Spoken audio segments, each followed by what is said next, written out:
আসসালামু আলাইকুম দর্শক।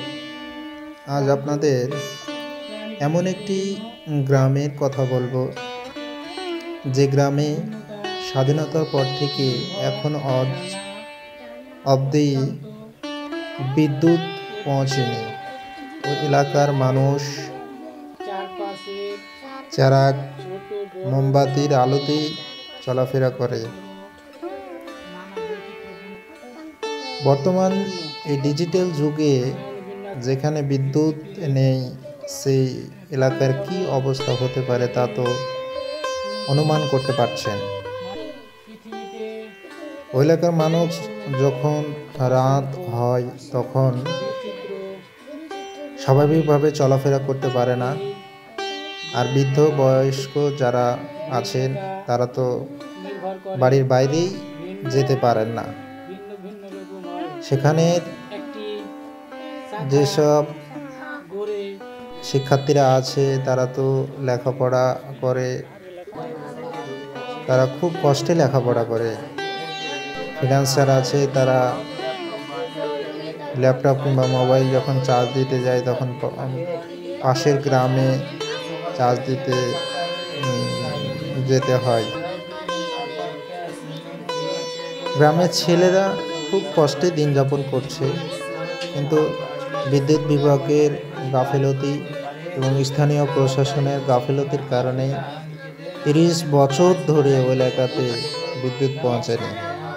আমরা বিদ্যুৎ বিভাগের সাথে কথা বলেছি, তারা একটি খোঁড়া যুক্তি দেখাচ্ছেন।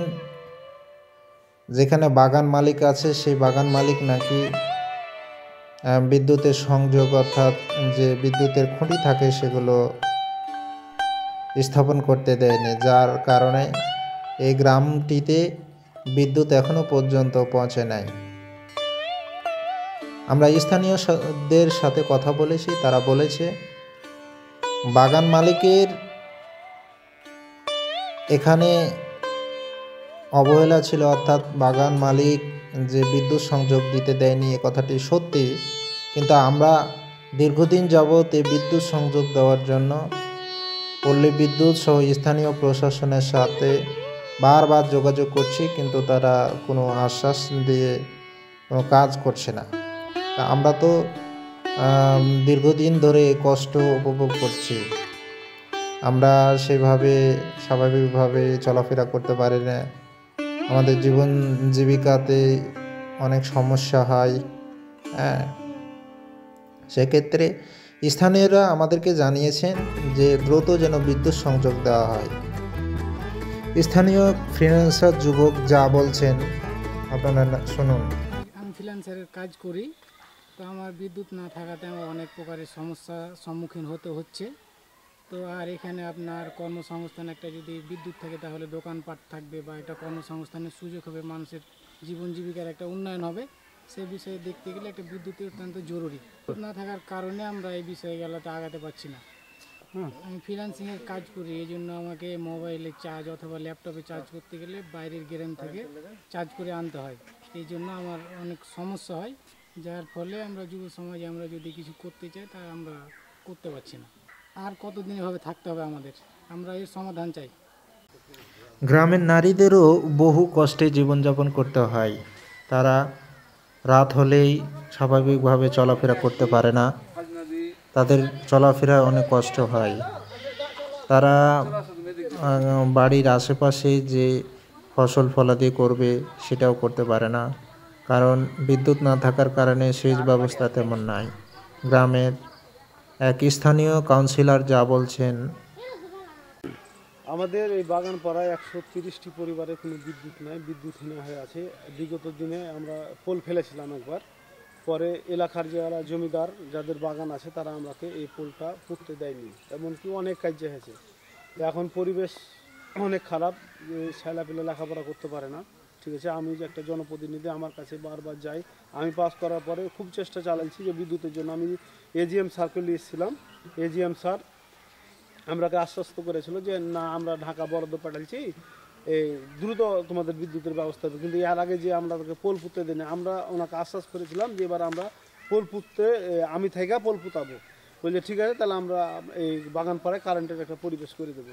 কিন্তু এখন পর্যন্ত ওই পরিবেশটা হয়ে আসেনি। আমরা ইউনোর কাছে গেছি, ইউনো 2 মাস 3 মাস থাকে, আবার ট্রান্সফার হয়ে যায়, ইউনো আসার কথা আসে না।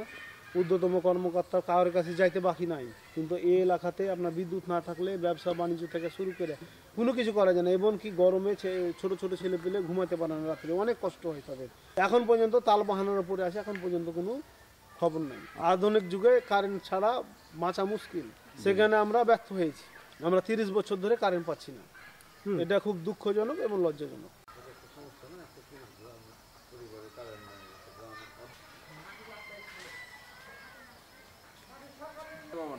আমরা ট্যাক্স দিই, খাজনা দিই। চলে আসো তুমি এদিক দিয়ে, কিছু দিন।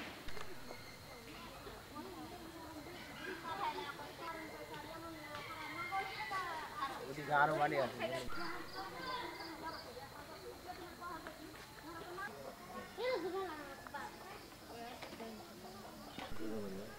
এটার বাড়ি জানি না আসলে।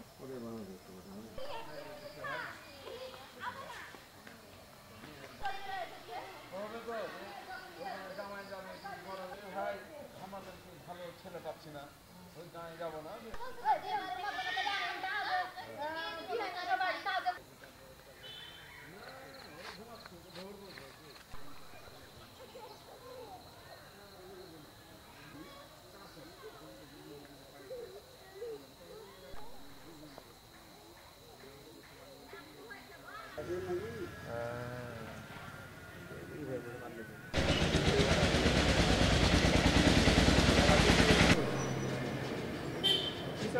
আমাকে